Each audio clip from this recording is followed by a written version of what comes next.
Throughout history, few subjects have stirred as much curiosity, controversy, and debate as the hidden books of the Bible. And tonight, we embark on a journey that uncovers one of the most mysterious and forbidden collections of scripture ever preserved, the Ethiopian Bible. Before we begin, if you are fascinated by uncovering the truth behind lost scriptures, hidden knowledge, and ancient mysteries, make sure you hit the like button and subscribe to this channel, because what you are about to discover is not something you will hear in church, in school, or even in most history books. This is knowledge that was deliberately buried, forgotten, or even banned, because it raises questions that could change the way we see faith, history, and the power structures that shaped the world. The Ethiopian Bible, also known as the Ethiopian Orthodox Tewahedo Church Canon, is one of the oldest and most complete biblical canons on earth. It contains 81 books, compared to the 66 that most Christians in the West are familiar with. That means there are 15 books you probably have never heard of. Texts that were considered too dangerous, too controversial, or too revealing to be included in the Western Bible. But the bigger question is, why were these books hidden? Why did powerful institutions decide that ordinary people should not have access to this knowledge? And what terrifying secrets do these writings reveal about God, angels, humanity, and the universe itself?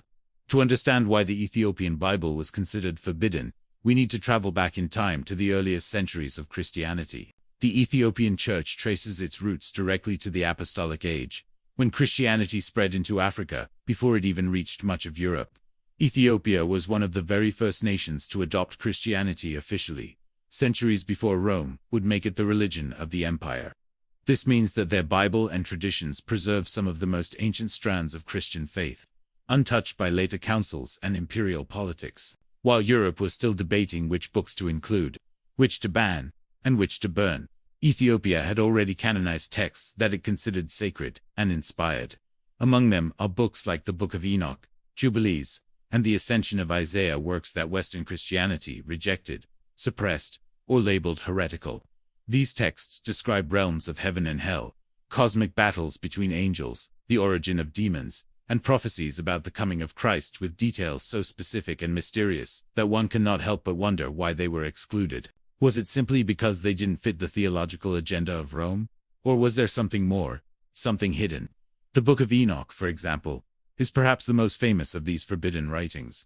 Quoted even in the New Testament, in the letter of Jude, Enoch describes how angels descended from heaven, took human wives, and produced a race of giants called the Nephilim. These giants brought chaos and violence to the world, and God judged them with the flood. But Enoch goes further, describing how these fallen angels also taught humanity forbidden knowledge, sorcery, astrology, the art of war, and even cosmetics and charms. They revealed mysteries that gave mankind power, but also led to corruption and destruction. According to Enoch, this knowledge was not meant for humans, and its misuse invited God's wrath. Think about that. A book that claims humanity was given secrets by celestial beings, secrets that changed civilization forever, but secrets that were never meant for us. Is it any wonder that such a text was banned? If true, it would mean that human history is shaped not just by human choices, but by angelic rebellion, by a war in the heavens spilling down onto earth.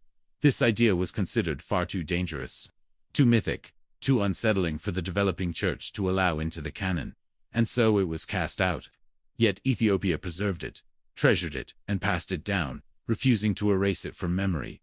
The Book of Enoch is not alone. The Book of Jubilees, another text in the Ethiopian Bible, retells the story of Genesis in astonishing detail, adding timelines, heavenly tablets, and secret revelations given to Moses. Jubilees insists that history is not random, but laid out in exact cycles predetermined by God. It describes how angels govern nations, how demons attempt to deceive humanity, and how God's covenant with his people extends far beyond what most readers of Genesis would ever suspect. Again, this was not a book Rome wanted circulating widely. If people believed in angelic rulers and demonic forces directly shaping world history, it might undermine the authority of earthly rulers and priests who claim to hold power in God's name. By removing Jubilees, the Western canon created a simpler, cleaner narrative, but in doing so, it cut out profound mysteries that Ethiopia still regards as divinely inspired.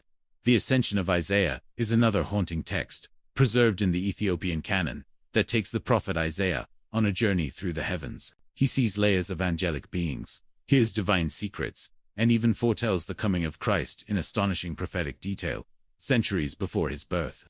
Yet this book, too, was silenced, considered too strange, too mystical, too dangerous. One must ask, dangerous to whom? Dangerous to the faith of believers, or dangerous to the control of those who set themselves up as guardians of faith? Throughout history, knowledge has been power, and forbidden knowledge has been the most powerful of all. By banning these texts, church leaders were not only shaping theology, they were controlling imagination, curiosity, and access to the mysteries of the cosmos. And so we come back to Ethiopia, a land often overlooked in mainstream history, but one that holds a treasure of ancient wisdom. The Ethiopian Bible was not banned within Ethiopia, of course. It was banned from the wider Christian world. The councils of Nicaea, Laodicea, Hippo, and Carthage debated and narrowed the canon, while the Roman Empire enforced these decisions. Books that raised uncomfortable questions, that suggested divine mysteries beyond the control of priests and emperors, were excluded. The Ethiopian Church, not bound by Roman authority, held on to them. And for that reason, Ethiopia became a kind of ark of forbidden knowledge, a guardian of texts that others wanted forgotten. Even today, when you open the Ethiopian Bible, you are stepping into a dimension of Christianity that feels both familiar and utterly alien. Familiar, because it shares the same core stories and truths. Alien, because it preserves what others erased.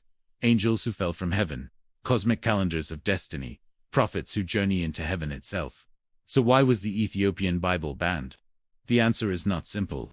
On one level, it was banned because it was different, and difference threatened unity. The Roman Church wanted one Bible, one story, one version of truth that everyone could follow. Multiple canons meant multiple interpretations, and multiple interpretations meant less control. But on a deeper level, these books were banned because they dared to reveal too much. They pulled back the curtain on the spiritual world.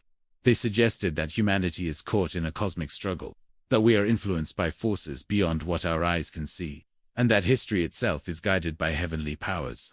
For rulers who wanted obedience, for priests who wanted authority, for empires that wanted to control, this was dangerous knowledge. Knowledge that empowered the imagination of the people.